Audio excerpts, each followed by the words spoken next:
یہ کہانی ہے سیرت طیبہ۔ اب میں مکہ کی اہمیات کو اپنی قوت کے سامنے جھکا دوں گا اور ہر نظر کو اپنی طرف کھینچ لوں گا۔ بالکل میرے حضور، کیوں نہیں؟ یہ کہانی ہے اس انسان کی جس نے اللہ کے گھر بیت اللہ کو گرانے کا ارادہ کیا۔ کتنا خوبصورت ہے میرا کلیسا، اب پتا چلے گا دنیا کو میں ہوں ابرہا یمن کا حاکم، اور میرا یہ کلیسا چھین لے گا مکہ والوں کے پیروں کی زمین۔ یہ ہوگا اب نیا کعبہ۔ یہ کہانی اس وقت کی جب آسمان غصے سے لرز اٹھا۔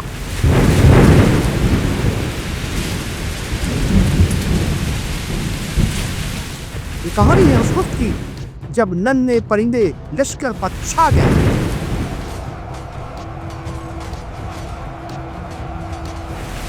یہ کہانی اس وقت کی جب محمود ہاتھی نے آگے بڑھنے سے انکار کر دیا۔ یہ کہانی ہے ہاتھی والے ساتھ یعنی سورہ فیل۔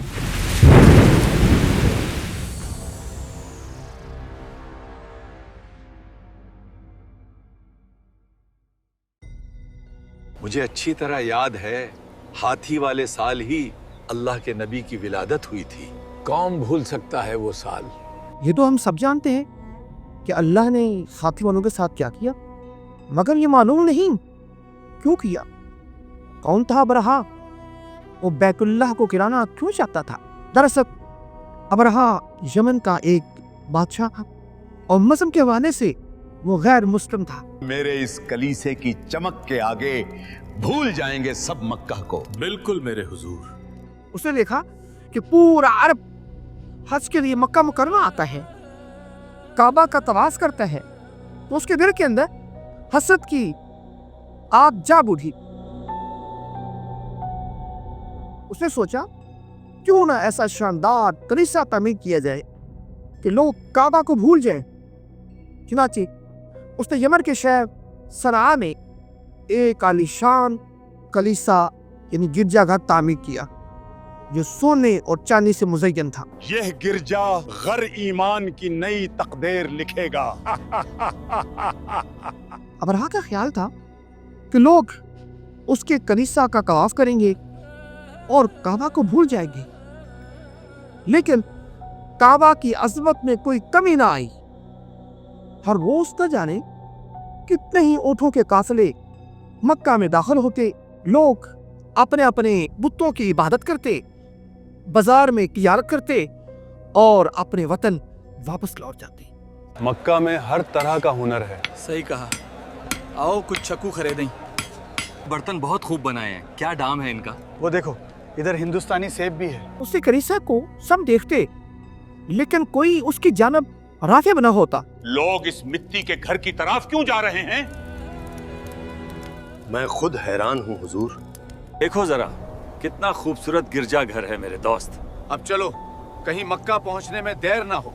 جب عربوں نے اسے قبول نہ کیا تو چند اوباش نوجوانوں نے اس میں غلاظت پھینک دی اور بعد ازاں ان نوجوانوں نے اس کلیسے کو جلا دیا۔ تو یہ ہے وہ عمارت، کتنی خوبصورت ہے، آج کی بات نہیں رہے گی۔ چلو جلدی کرو، تم اس طرف لگاؤ۔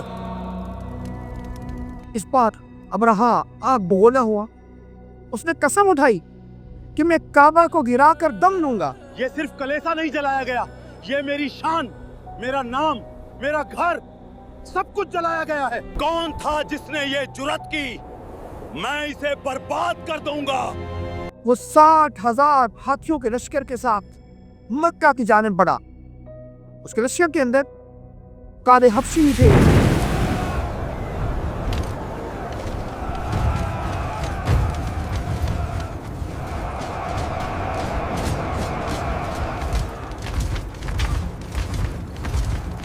جو راستے میں آنے والی ہر مزاحمت کو کچل دیتے۔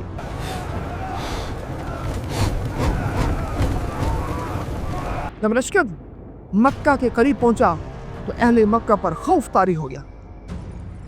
وہ ہاتھیوں کی وحشت سے ڈر گئے۔ ابرہا نے مکہ کے قریب پہنچ کر وہاں چڑھنے والے مویشیوں کو اپنے کنٹرول میں کر لیا، لوگوں سے چھین لیے